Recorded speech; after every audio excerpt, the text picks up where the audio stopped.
At the end of May, I spent a couple of days at the European Forum for Christian LGBT Groups, which is a conference where I got to meet a lot of interesting people. One of those people is Deo. My name is Amadeo.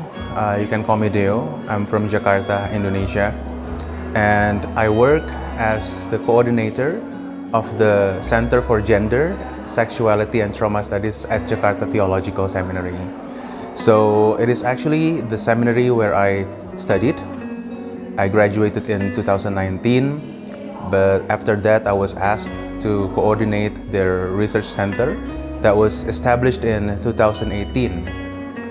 But actually our programs that are related to LGBTIQ inclusion and our programs related to educating the churches and also other religious communities on LGBTIQ issues dated back to, I think, the year 1992.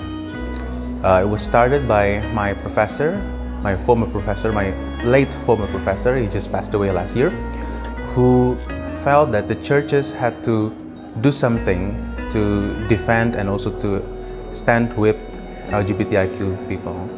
He was in the US for his master's studies in the 90s, and there he found out that the LGBTIQ people were no different than the non-LGBTIQ people or the cishet people, the cisgender and heterosexual people.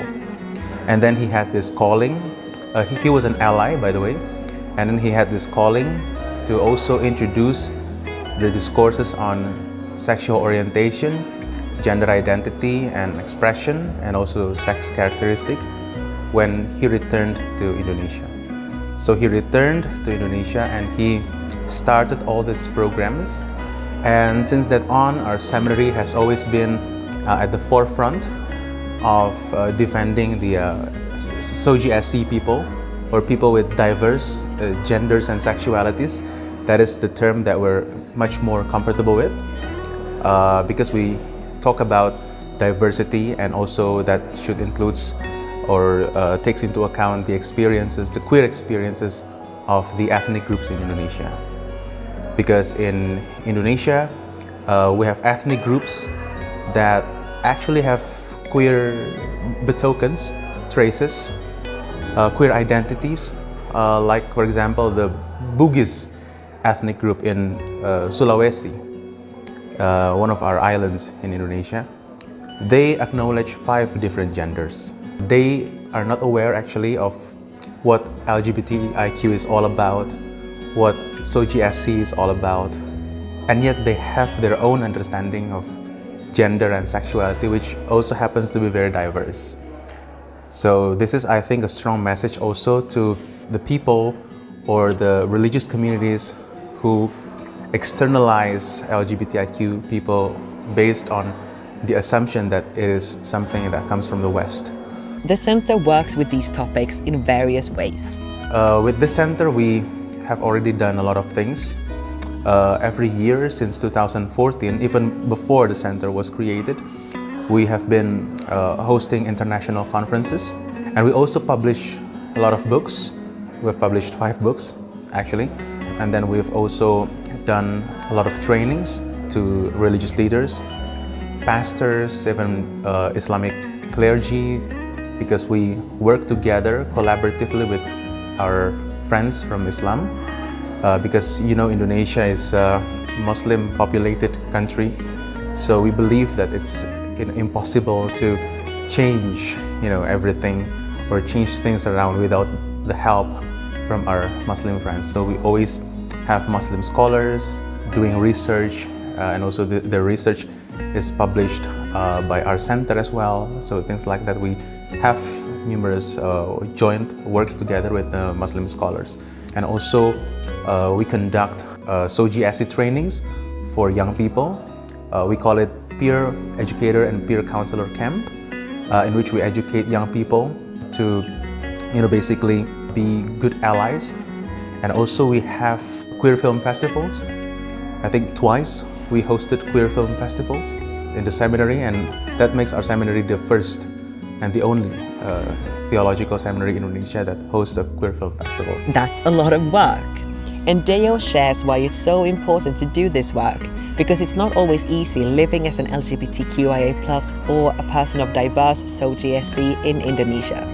It is difficult to be an openly gay man, for instance, or to be openly lesbian or trans people in Indonesia, because we are predominantly a patriarchal society, and this idea of patriarchy is also espoused by religious communities, including Christian communities and also Muslim communities, especially Muslim communities. So it is, I think, the challenge of being part of the LGBTIQ community in Indonesia, especially if you are the firstborn son, for example. It's very hard for you to come out as a gay man, because there's a lot of expectations surrounding you as a firstborn, because you have to continue the family name. You are expected to have descendants. You're expected to keep your family's reputation, things like that. And if you come out as a part of the LGBTIQ community, then your family's reputation will be stained. So things like that happen. So it is so difficult. There's also a political movement that's trying to pull back the rights of LGBTQIA+ people. There was a proposal to include an article to our penal code that punishes people for being LGBTIQ, or for, in their words, practicing homosexuality, practicing LGBTIQ, things like that. And actually this proposal had come up twice before, but all of them failed. So there was no bill being passed by the parliament regarding punishing LGBTIQ people. But this is the third proposal, which makes sense because we are getting closer to election year. So a lot of politicians taking advantage of the conservative Muslim constituents, or conservative Christian constituents perhaps also. So they want to attract them to gain votes, and one of the easiest ways to do that is by raising the LGBTIQ issue. But Deo has hopes that the bill again will fail. But let's hope that we are not moving backwards by passing that bill, because we are in a position where we're not moving forward, but we're also not moving backwards. I observe that many countries that implement a law against LGBTIQ people, many of these countries inherited the law from, for example, their former colonizers. Like the British law used to include homosexual acts in their penal code, and most of these countries just inherited the British law or the colonial law. So I'm not saying that they're moving backward, because they're already backward in this sense.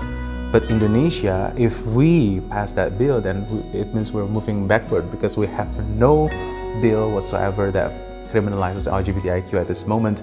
But if we pass that bill, then we'll be moving backward. So hopefully we're not moving backward, and hopefully we move forward. Another aspect that might make it even more difficult to be queer is if you're also a person of faith. Yeah, I think it's very difficult also to be part of the LGBTIQ people in the religious communities, because conversion practices are rampant. Religious communities endorse conversion practices.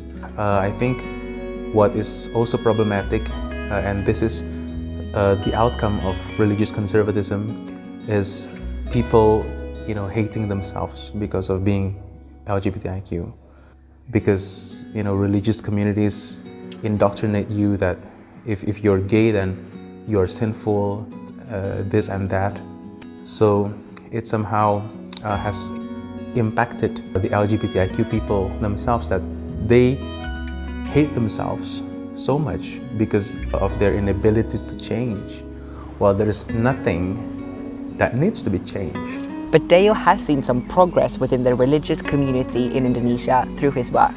Our National Council of Churches, I think since 4 or 5 years ago, has made a statement of faith that persuaded the churches, the member churches, to start studying the LGBTIQ issues in depth from multiple perspectives. So the churches were advised not to jump to conclusion and jump to their judgment and to reserve or withhold their judgment for a while and start studying more about the LGBTIQ issues. And also the churches are encouraged to respect people regardless of their sexuality and gender identity, and start treating the LGBTIQ people as God's beloved creation. And this push has actually led to some changes that Deo can see. We've seen a growing number of religious figures who are now on our side, who have now identified themselves as allies of the LGBTIQ community. And what happens now is that we have religious figures instead of organizations, but figures, the people. We can refer, LGBTIQ people who are still distressed by probably the confusion they experience, that they are at the same time, let's say, gay and also Christian.